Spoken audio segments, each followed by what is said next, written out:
if today were. Today is about the law of evolution and unfoldment. And I called the talk the creative process. Because it's so often we start consciously creating our lives when we feel we have hit the bottom. When we feel there's nowhere else to turn, fine, I'll go to God. But I'm not going 1 second sooner. I remember once I had a teacher at Unity who, when he found out I was sober, and he said, "How low was your bottom?" And I said, "I went to AA. Does it get any lower?" Nobody leaves high school with dreams of joining that fellowship, a 12-step fellowship. That's your aspiration. I'm going to join a 12-step fellowship one day. And few people leave high school with dreams of attending church above a Ford dealership in Norwalk, Connecticut. Few people think, wow, that's going to be my spiritual home. And then they get there and they say, why didn't I get here sooner? Mm-hmm. When they awaken to the God that tells them they're good, and they say, why didn't I hear this sooner? Why wasn't I in a place where I could have heard this before now? And I don't know. I don't know why we weren't in a place where to hear it before. But thank goodness we hear it now, and that is the beginning of the creative process. It's the day that you're willing to hear that you're good, despite the fact that you don't know how you're good. And once you know you're good, all the stuff that starts coming up, all the old memories to be worked through, to be alchemized, as I say, to be spun into gold. All the memories of self-hatred and self-loathing and confusion and wondering, and the ego will step in and say, now see, you could have known this before. You could have known this before. And my ego will come in and do that just to trick me up to let me live in regret rather than let me live in the presence. Emma Curtis Hopkins, the grandmother of New Thought, that's basically what she talked about, was the presence of God. And Ernest Holmes, religious science, talked about that. He said when he met with her, at the end, he was her last protege. He'd walk in and she'd sit there in a black dress and a very large black hat. Very formal. And she would sit, and he would sit down, and she would begin talking about the presence of God. And after about an hour, she would stop talking, and he realized, oh, class is over. Because she had nothing else to talk about at that point but the presence of God, because everything she wanted was in the presence of God. Everything she wanted. It wasn't a theory. It wasn't something to just be talked about. It wasn't a talisman to wear, whether it be invisible or visible. It was reality for her. She knew everything she could want in the physical world was in the presence of God. And the physical world would give her nothing unto itself. That is the Jesus Christ message. Today's Palm Sunday. And those of you who are familiar with the story, it comes from Matthew 21, where Jesus told his couple of his disciples to go into town, get a donkey, bring it back. And Jesus rode into town on that donkey, and they spread the palm leaves out in front of him, and they threw it. And what happens when he gets to town? He goes into the temple, and there the money changers are. And he throws a fit. He turns the tables over and says, get out of here. You're not using this for its correct purpose. Then he teaches a few things. Next morning he wakes up, he's hungry. The fig tree has no figs. He withers it. And then he goes on to teach forgiveness. This is the last of his days in the physical form that we hear so much about.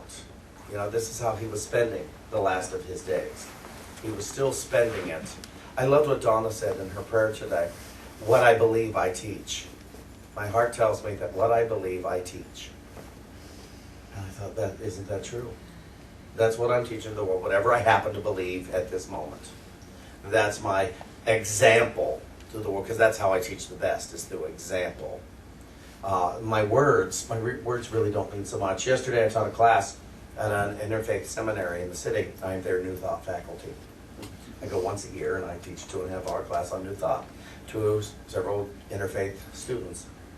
And one woman has been quite disillusioned by New Thought because she went to a church with a crazy minister.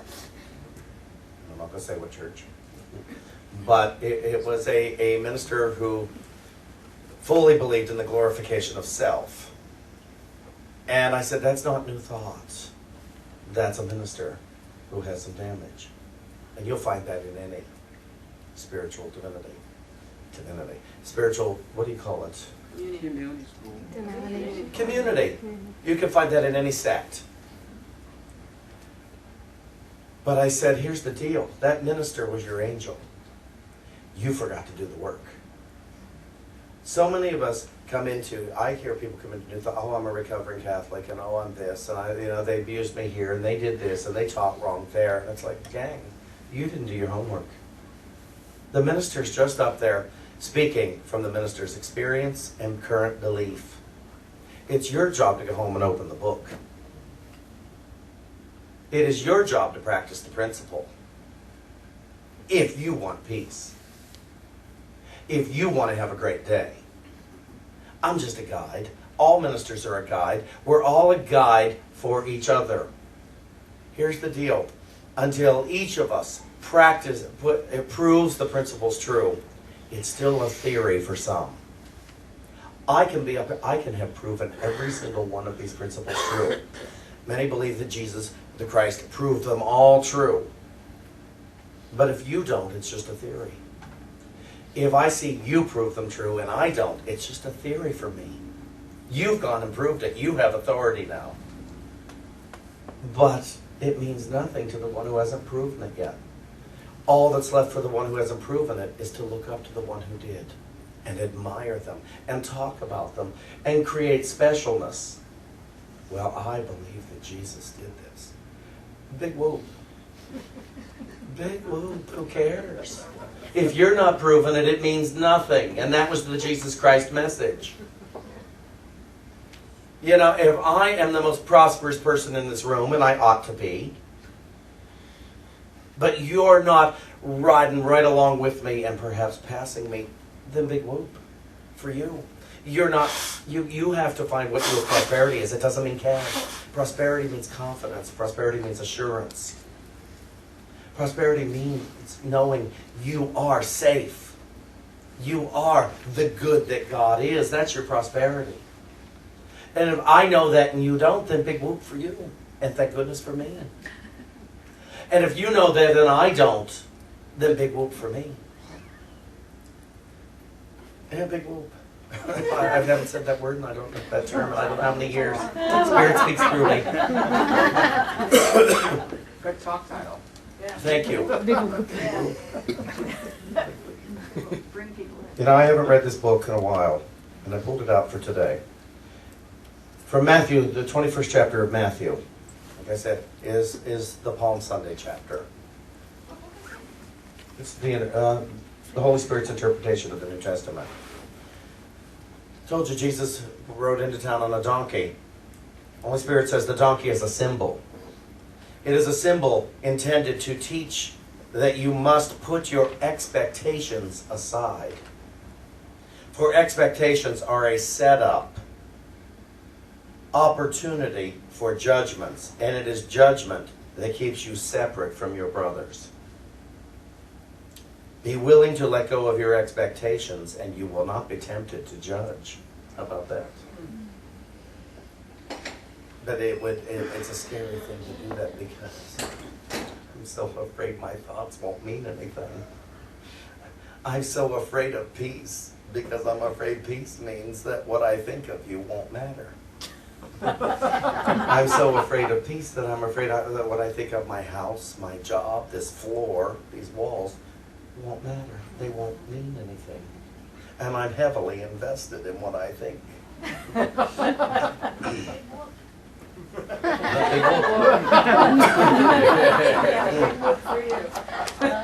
Peace comes from laying down your expectations and your judgments and accepting the truth as it is. There is no other way to accept the truth.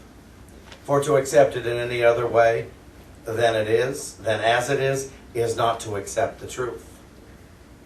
It is to accept delusion over truth, and in delusion you are lost from truth. Emma Curtis Hopkins once said, and I read it in one of her books, A Scientific Christian, I believe, it says, if to know the truth is to set one free, and one knows the truth, and one isn't free, then the truth has not been known. You'll know when you know the truth because you'll be free. You'll be free of your opinions. You'll be free of your judgments. First about yourself, and then about everything else. Some of you who are doing this work, I am certain that you've already noticed you have less attachment to things of the physical world than you used to. Doesn't mean you're not enjoying them, but you have less attachment, less fear of losing them. Less. Somebody told me the other day, I was so grateful to hear this. I had offended someone's sensibilities a while back. Imagine that. And I did it unconsciously, completely unconsciously. And I found out about it, and I apologized to this individual. And the person said to me, Shawn, yeah, hurt my feelings. But I knew what was the message that was coming out of you on Sundays was still valid and still good. And so I kept coming back. And I thought, oh, that's a truth student. They put first things first and my personality second. And I'm so grateful to hear that there are individuals here who, being a truth student, this message is more important than all of the personalities. That person was my teacher that day when he told me that, and I'm just so grateful for it. Somebody else wrote to me this week that they had read the email letter and decided that that peace was more important than a conflict they had been having. And I thought, oh, okay, we do a good job here. We put out a message for those who want it. That's what Jesus did. Jesus put out a message for those who wanted it. Put out a practical message for those who wanted it. For those who were willing to apply it and risk losing their imagined security. Risked losing their imagined safety. The last of all days. If today were the last day, wouldn't you say big whoop to a lot? You know, wouldn't you just say big whoop? I don't care what you think. I'm going to go have fun. You know what? I'm going to love the people I don't like today, because if today's the last day, I cannot afford a grudge. If today's the last day, I cannot afford to be thinking these thoughts. These are not the thoughts I want to be thinking on my last day.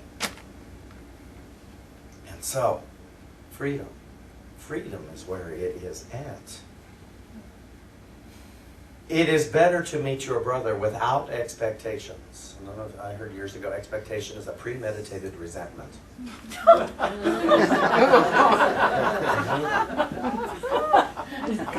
I had a good friend who years ago, I learned that I had to give her permission to talk about me, because that way I wouldn't resent her for doing it. When I had ended a relationship many years ago, I was at the club in the city, and I was talking to another performer. She said, "How's Carter?" And I said, "Oh, you know, he and I parted." And she said to this other friend, "You didn't tell me Shawn and Carter broke up." And I said, "That's because I didn't tell her not to." So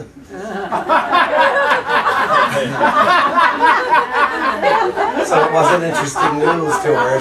She was allowed to tell it. It wasn't interesting to tell. But know your brothers and your sisters.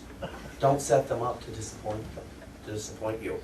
Remember, there's no such thing as a secret if you've told it. If you've told it to one person, it's no longer a secret.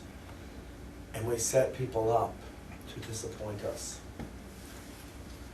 When really, Eric Butterworth said about traffic jams, he said, wave them through and watch them smile. Rather than get in there and keep them from getting around you. It's not right that they get to go. You know, how dare they try to squeak in past me. Wave them through and watch them smile. Because once you've done that, it's over. And if you haven't, you're driving in the same car as them the whole way down the street for miles. For miles. If I'm holding a grudge, I heard years ago, we're as sick as our secrets. In the creative process, we're taught to release our secrets. And by releasing our secrets, we release our shame. Doesn't mean to become an exhibitionist. But what it means is, if I am the good that God is, then what do I have to be ashamed of? What do I have to fear of what my brother could do to me? Then my brother can say whatever, and I'm still the Son of God. It's my brother who hasn't proven that he or she is the Son of God. But it's my job to prove I am the Son of God. I don't even have to prove it, I am it. Prodigal son proved that without trying to. Son of God. Son of God. Jesus wasn't trying to prove he was the Son of God. He was looking to accept it. How many times this week have you sought to accept you are the Son of God? The light of the world at work. Every time you lay down an expectation, you say, okay, I don't need this person to be different than they are. There was a congregant who used to come here, and I said, you know what? And they said they were going somewhere else, and I said, that's probably best. Because you're sitting here waiting for me to change. And I'm only going to do it if Spirit guides. And so you sit here in disappointment when you could be somewhere else having a great time. And I could be up here having a great time without being judged. Life can be a glorious, glorious thing. If today were the last of all days, I would have a lot more fun, a lot more of the time. And I do seek to live my life like I'm on vacation. Mm-hmm. You know, go to lunch with interesting people and have interesting conversations. You know, say hello to strangers as if they could become a friend. You say hello rather than hiding away, rather than isolating away. The creative process is you create your life experience without all the what ifs. Find out what the what ifs are. In my experience, every time I have let go and let God, my life has gotten easier. My life has gotten freer. My life has gotten more fun, more interesting, and I'm more available to the rest of the world. Every time I've done it. And every time I've gotten cautious, every time I've gotten afraid and started contemplating the dangers of the world, that someone could hurt me, which is a big burden, quite frankly. My world gets smaller. I don't want to leave the house. I want to go hide from people. I don't know if you've noticed it the past few weeks, but I've been hanging out here a little more after the service. I've been sitting here in a chair somewhere after the service to visit with people, and it's been nice. Because I decided to make myself less busy. And I'm pretty busy. You know, usually I've got a meeting, I've got something, I thought, okay, the meeting can wait. Lunch can wait for a little bit. And just to visit and see what's up here. See what's up in the community. So that I can truly consider myself a part of the community instead of a separate part of the community. We all have our roles. But to say yes. Yes, today is the last of all days. And I want it to mean what it means instead of what it doesn't mean. I love this. The money changers in the temple represent the ego, which is the belief in separateness. For they were not in the temple to commune with God or brother. The money changers entered the temple for their own purposes. But the temple is the symbol of oneness and communion. Oneness and communion are the only purposes within the temple. So the money changers were like foreigners in the temple because their purpose was different than its purpose. Now here we go. When you go into prayer, are you going in so that you may know your oneness with God? Or are you going within so you can get cash, so you can get a relationship, so you can get a new car, a new house, so you can fix this that's broken and fix that?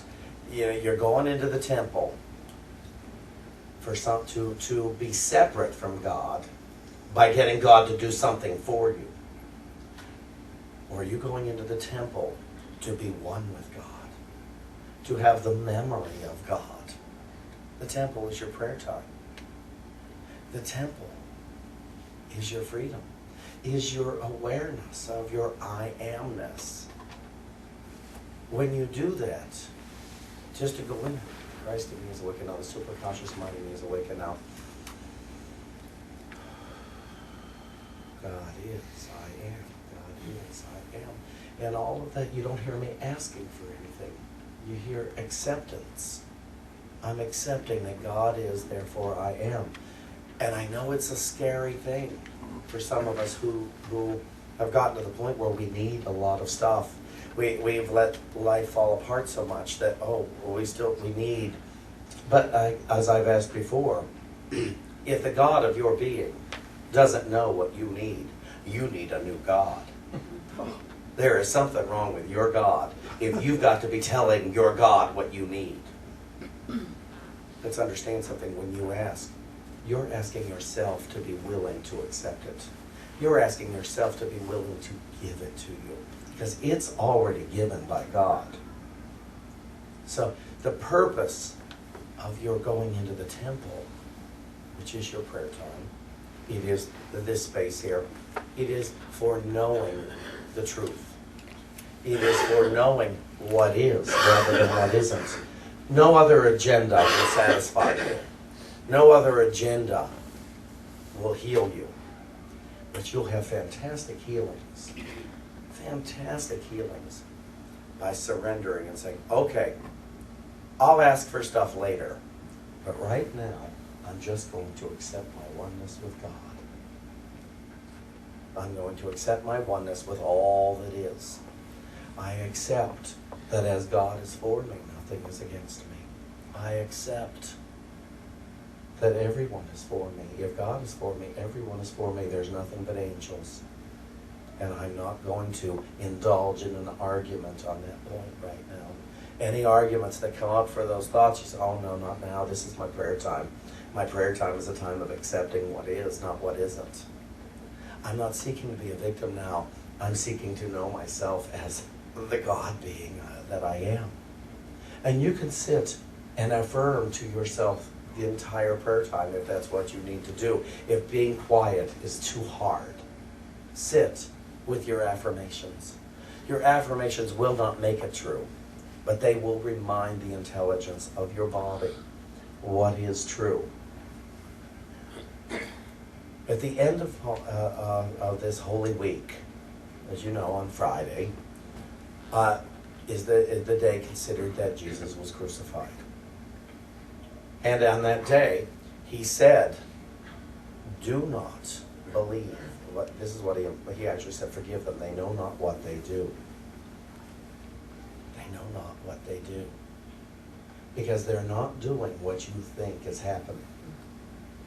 It's all an illusion. They think they're killing me, but they're not. And I'm going to raise up again in 3 days.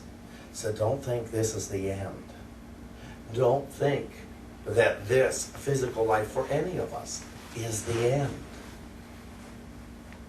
It's just the next step in the creative process. It's just one part of life. Moving to the next part of life. Moving to the next part of life. And so there's nothing to fear. There's nothing to be concerned about in what you're seeing. Unless you insist on seeing the illusion. Unless you insist on agreeing with the perpetrators here. That death is the end. That this physical death is reality. We can apply that to every aspect of our life. Every offense, every grievance, we can look at it. I said to the person I was having lunch with the other day, I said, I'm so glad when I find out I'm wrong. It just thrills me to find out I've been wrong. Oh man, I love it. Because being wrong sets me free to dig deeper. Being wrong may be embarrassing, but that's just my ego. But to be wrong Imagine that you've been wrong about so much. And there's no punishment for it. It's just that I've been wrong in my fear. I've been wrong in thinking there was a separation between God and me. Because if I've been wrong about that, that means there's no separation between God and me. I've been wrong about thinking you hated me. I'm not saying that about anybody here. I don't think anybody here hates me. I've been wrong in thinking I hated somebody else or, was mad at somebody else. I was wrong. I was merely confused. Because my desire is to love. And so the Jesus Christ message is, I'm not leaving. You're not leaving. We're still going to be together. This is tough stuff we're going through right now. Because many of us are highly confused. Highly, highly confused between reality and the illusion. And yesterday I was asking class, is all this an illusion? I said, it is an illusion in that we're making up all of its meaning.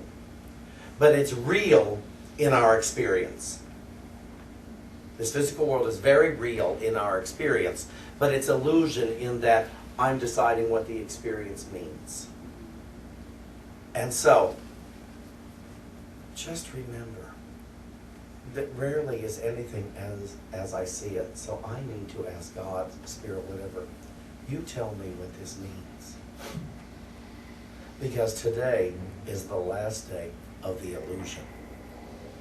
And it is the beginning of the creative process. Thank you so much.